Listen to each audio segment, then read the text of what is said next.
In this video, we are going to see that if we want to share any video or reel that we see on Facebook to our story, here's how you can easily do it.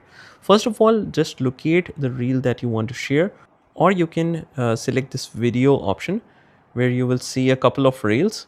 And for example, you want to share this particular reel on your story.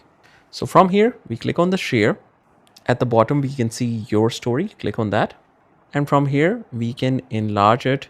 We can change their dimensions. We can add different stickers. We can add different text here just for you, let's say something like that.